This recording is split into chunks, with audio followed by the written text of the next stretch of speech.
Assalamualaikum warahmatullahi wabarakatuh. Alhamdulillah bin nasta'in. Allahumma salli ala Muhammad wa ala ali Muhammad. Alhamdulillah kita bertemu lagi dalam siri penjelasan tentang buku-buku ataupun wacana ilmiah yang dikutip daripada buku terbitan buku faqih ataupun faqih synergize. Dan di depan tuan-tuan sekarang ni ada 3 buah buku, iaitu buku 30 pesan Tuhan kepada pasangan di belakang. Kemudiannya buku 30 fakta unik dalam Al-Quran, iaitu buku pertama dalam tahun 2024.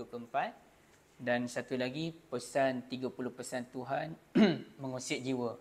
Ini merupakan buku kedua dalam tahun 2024. Jadi Alhamdulillah dalam tahun ni kami keluarkan buku dengan trademark 30, tapi akan datang tak tahulah macam mana. Dan hari ini saya bercadang untuk membahaskan satu isu yang saya petik daripada buku 30 pesan Tuhan mengusik jiwa berkenaan dengan lafaz neraka Jahannam. Jadi kalau kita lihat dalam Al-Quranul Karim, terdapat beberapa nama neraka yang telah disebutkan. Antaranya neraka Saqar, neraka Hutamah, neraka Lazza, neraka Sa'ir, neraka Jahim. Dan saya kira nama neraka yang paling menakutkan ataupun mungkin inilah neraka yang paling dahsyat, iaitu neraka Jahannam. Dan lafaz neraka Jahannam ini telah disebut berkali-kali dalam Al-Quranul Karim, sekitar dalam 76 kali. Antaranya ayat yang agak masyhur dalam surah Qaf ayat yang ke-30, yauma naqulu li jahannam halim talati wa taqulu hal min mazid. Hari yang mana kami bertanya kepada neraka Jahannam, adakah kamu sudah penuh? Maka neraka Jahannam berkata, ada lagi ke orang yang nak dicampakkan ke dalamku? Jadi itu antara ayat yang masyhur. Dan Nabi SAW pun mengajar kita, sebelum kita memberikan salam dalam salat, kita disarankan untuk berlindung kepada Allah Azza wa Jalla daripada beberapa perkara. Antaranya berlindung daripada azab neraka Jahannam. Allahumma inni a'udzubika min azabi Jahannam. Tapi persoalan yang timbul dan saya mahu bahaskan dengan tuan-tuan dan puan-puan pada hari ini adalah, apakah asal usul bagi kalimah Jahannam itu sendiri? Kita pun orang Melayu pun guna perkataan Jahannam kan? Sebagai contoh, kita biasa dengan cerita 6 Jahannam. Itu melambangkan 6 orang yang amat jahat, ya. Okey, Jahannam. Okey, ejaannya begini. Jahannam. Okey. Jadi ulama sebenarnya berbahas. Sebenarnya perkataan Jahannam ini dia berasal daripada bahasa Arab ataupun dia berasal daripada bahasa yang lain. Jadi kalau tuan-tuan mahu penjelasan lain yang lebih lanjut, boleh tengok dalam buku inilah. Tapi hari ini saya akan terangkan beberapa pendapat ulama. Baik, pendapat yang pertama adalah pendapat Abu Hatim Ar-Razi. Okey, jadi tadi saya sebutkan ada 2 pendapat ulama. Satu menyatakan bahawasanya Jahannam ini bahasa Arab. Dan satu lagi bahasa Ajam. Ajam ni maknanya selain daripada bahasa Arab. Okey, antara ulama yang menyatakan bahawa Jahannam ini berasal daripada bahasa Arab adalah Abu Hatim Ar-Razi. Okey, Ar-Razi ni bukannya Imam Fakhruddin Ar-Razi, pengarang kitab Tafsirul Kabir yang terkenal tu, tidak, ya. Tapi ini Ar-Razi yang pakar dalam bidang bahasa Arab. Beliau di dalam kitab Az-Zinah menyatakan bahawa Jahannam ini berasal daripada perkataan At-Tajahhum, ya. At-Tajahhum. Okey. Di sini saya tulis At-Tajahhum.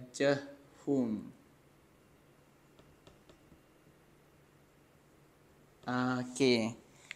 Ataupun boleh juga kita kata At-Tajahhum wa Takarruh, yang bererti sesuatu yang tak elok, sesuatu yang dibencikan, sesuatu yang ditakuti. Lafaz At-Tajahhum tu dia asal daripada Jahama. Sesuatu yang tadilah, benci, bermuka masam, kata-kata yang kesat. Okey, ini asal dia jahama. Okey, ini ulasan daripada Ar-Razi. Sebagai contoh, kalau kita katakan dalam ayat bahasa Arab, jahma wajhuhu, mukanya menjadi masam, ataupun dalam ayat yang lain, jahamani bima akrah, dia telah melemparkan kata-kata kesat kepada saya. Dan pendapat Ar-Razi ini telah disokong oleh ahli bahasa yang lain seperti Ibn Khalawayh. Jadi bagi Ibn Khalawayh sama juga, dan ini menunjukkan bahawasanya neraka Jahannam merupakan tempat yang dibenci, dipenuhi oleh ahli neraka yang bermuka masam, dan kita di sana pun sentiasa, penduduk neraka, bukan kita ya, penduduk neraka, na'udzubillah min zalik, sentiasa mengeluarkan kata-kata kesat sesama mereka. Pengikut mengeluarkan kata-kata kesat kepada pemimpin, sama juga pemimpin mengeluarkan kata-kata kesat kepada pengikutnya. Okey, baik. Itu merupakan perkara yang pertama, pendapat yang pertama. Dan satu lagi, antara ulama besar yang menyokong pendapat ini adalah Abu Ubaidah. Jadi Abu Ubaidah ni pun merupakan pakar dalam bidang bahasa, dan antara ulama yang didapati seringkali memetik ulasan daripada Abu Ubaidah ini ialah Al-Imamul Bukhari rahimahullah di dalam kitab beliau Sahihul Bukhari. Jadi kata Abu Ubaidah, Jahannam ni memang berasal daripada bahasa Arab dan ia merujuk kepada Bi'ru Jihinnam. Ya, Bi'ru Jihinnam, iaitu perigi Jihinnam. Okey. Bi'ru Jihinnam. Ini kata Abu Ubaidah. Jadi Bi'ru Jihinnam ni merujuk kepada satu kedudukan neraka Jahannam yang sangat dalam ke dasar. Dia sangat dalam, dan ini sesuai dengan satu hadis Nabi SAW yang saya ingat sahabat baik saya Ustaz Luqman Makhtar pernah kongsikan di dalam Facebook beliau dalam beberapa bulan yang lepas. Yang mana satu ketika kata Abu Hurairah bin Ummihi radhiyallahu anhuma, kami pernah bersama dengan Rasulullah sallallahu alaihi wasallam, id sami'a wajbatan. Tiba-tiba Nabi mendengar satu bunyi yang jatuh ke dasar. Maka tanya Nabi sallallahu alaihi wasallam kepada kami, tadruna ma hadza? Adakah kamu semua tahu bunyi apa tadi? Maka kata sahabat, Allah wa rasuluhu a'lam. Okey, baik. Maka kata Nabi sallallahu alaihi wasallam, hadza hajarun rumiya bihi fin nar munzu 70 kharifan fahuwa yahwi fin naril an hatta intaha ila qa'riha. Itu merupakan batu yang telah dilemparkan ke dalam neraka sejak 70 tahun yang lepas, dan sekarang baru dia sampai ke dasarnya. Tapi ini pendapat yang pertama, dan ramai juga ulama yang tidak bersetuju bahawasanya Jahannam berasal daripada bahasa Arab. Ya. Antara ulama yang tidak setuju, tuan-tuan dirahmati Allah sekalian, adalah Al-Jauhari. Bagi Al-Jauhari, ini Jahannam bukan dalam bahasa Arab. Okay. Al-Jauhari tak setuju. Okey, ada lagi yang pakar betul dalam bahasa Arab ni, Ibn Manzur. Ibn Manzur ni yang mengarang kitab Lisanul Arab. Okey. Al-Jauhari beliau karang kitab As-Sihah, manakala Ibn Manzur di dalam kitab Lisanul Arab. Kata Al-Jauhari, Jahannam ni sebenarnya berasal daripada bahasa Parsi. Ya, itu pada pandangan beliau berasal daripada bahasa Parsi. Manakala Ibn Manzur dalam dapatan beliau mengukilkan pendapat yang menyatakan Jahannam berasal daripada bahasa Ibrani, atau kita inilah bahasa orang Yahudi. Manakala ada seorang lagi ahli bahasa yang lain, Ustaz Husain Al-Hamazani, beliau menyatakan memang Jahannam ni berasal daripada bahasa Ibrani ataupun bahasa Yahudi yang berasal daripada dua perkataan, iaitu ini. Tapi saya pun tak berani nak baca, takut salah. Sama ada bacaannya Jihanam ataupun macam mana, wallahu alam. Yang mana kata Ustaz Husain Al-Hamazani, Kalau Ji itu maknanya lembah. Okey. Ji ni lembah. Manakala Hanam, mungkin Hanam kot kita baca, maksudnya adalah kesakitan.